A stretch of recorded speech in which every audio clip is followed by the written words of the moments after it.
Selamat datang ke penerangan ini. Hari ini, kita akan mulakan satu pengembaraan minda yang, betul-betul luar biasa. Cuba bayangkan sejenak, anda tengah berdiri di luar, langit gelap, gelita, ribut peti tengah mengganas, cahaya kilat sabung menyabung membelah awan, dan bunyi guruh pula, berdentum sampai menggegarkan bumi. Memang menakutkan kan?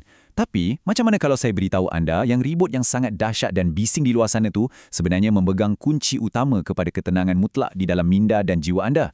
Menarik bukan? Jadi hari ini, berdasarkan tafsir Ibnu Kathir untuk surah Ar-Ra'd, kita akan sama-sama bongkarkan rahsia ini.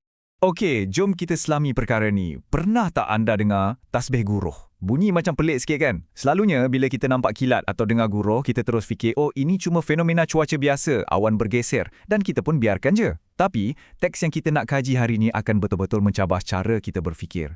Ia nak kita tengok alam semula jadi ni dari satu lensa yang jauh lebih mendalam. Sesuatu yang sebenarnya hidup dan sedang berzikir. Ini membawa kita ke bahagian pertama, iaitu misteri kilat dan guruh. Anda tahu tak, nama surah Ar-Ra'd tu sendiri secara harfiahnya bermaksud guruh.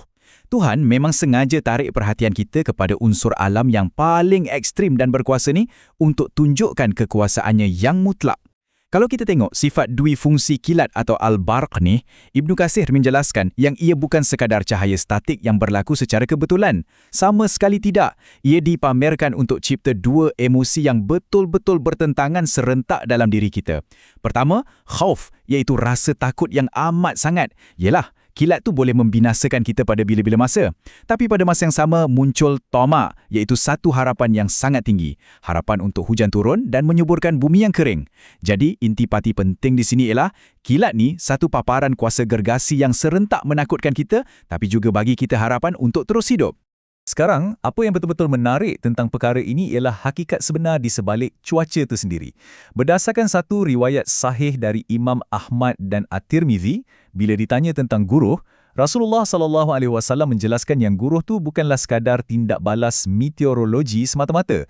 Sebenarnya, biasa betul kan? Secara teologinya, guruh itu adalah malaikat. Cuba bayangkan realiti epik ni. Ia bukan proses alam biasa, tapi ia adalah malaikat yang sedang aktif bekerja, memegang cemeti api, menghalau dan mengawal awan-awan tebal di langit tu tepat mengikut arahan Tuhan. Dan rintitan daripada fakta yang mengejutkan tu, teks ini menerangkan satu lagi perkara luar biasa. Bunyi guruh bergemuruh yang memecah kesunyian malam, yang selalu buat cermin tingkap kita bergegar tu, sebenarnya adalah suara malaikat tersebut.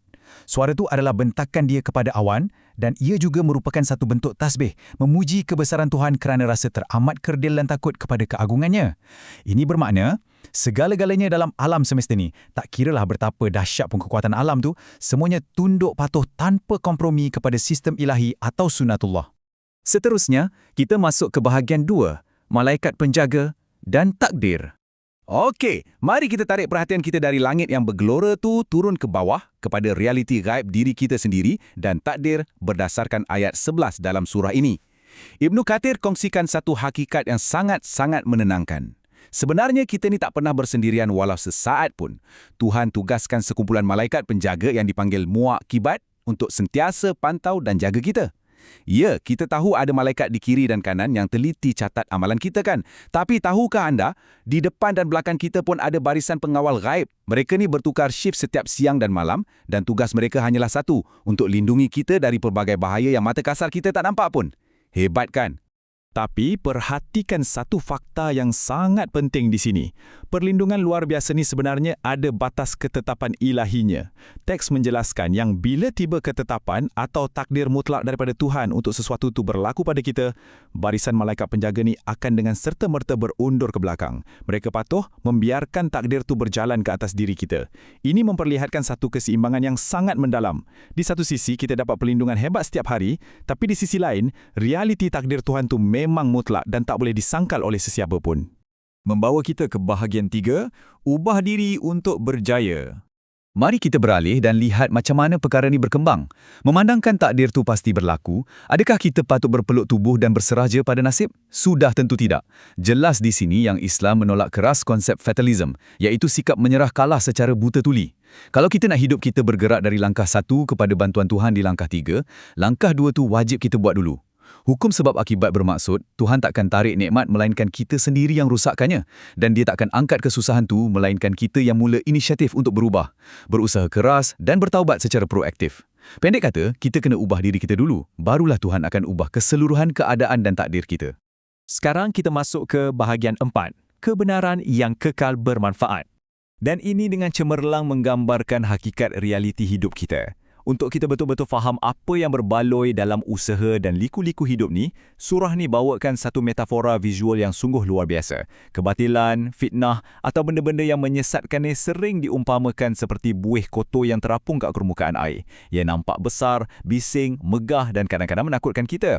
Tapi sebenarnya ia cuma fenomena sementara. Sekejap je lagi, ia akan pecah dan hilang macam tu je. Tapi kebenaran, yakni Islam dan Al-Quran, adalah macam air hujan yang jernih. Ia senyap je meresap ke dalam bumi, tapi ia kekal dan bagi manfaat hidup kepada semua makhluk. Jadi, mesej penting yang kita nak kena ingat, fokus pada air dan jangan asyik terganggu dengan buih-buih yang bising tu. Dan akhirnya, bahagian 5, hakikat ketenangan jiwa. Metafora air yang tenang tadi bawa kita jauh masuk ke dalam alam minda kita sendiri. Kita sedang merenung babak terakhir berdasarkan ayat 28. Apa sebenarnya rahsia mutlak untuk dapatkan ketenangan? Tafsir Ibn Kathir terangkan yang zikrullah ni, ia bukanlah sekadar sebutan yang kita ulang-ulang di bibir semata-mata tau. Ia jauh lebih hebat dari itu. Ia bermaksud mengikat kuat hati kita, menambat jiwa kita kepada satu kuasa yang tak akan pernah berubah. Kuasa abadi dan mutlak.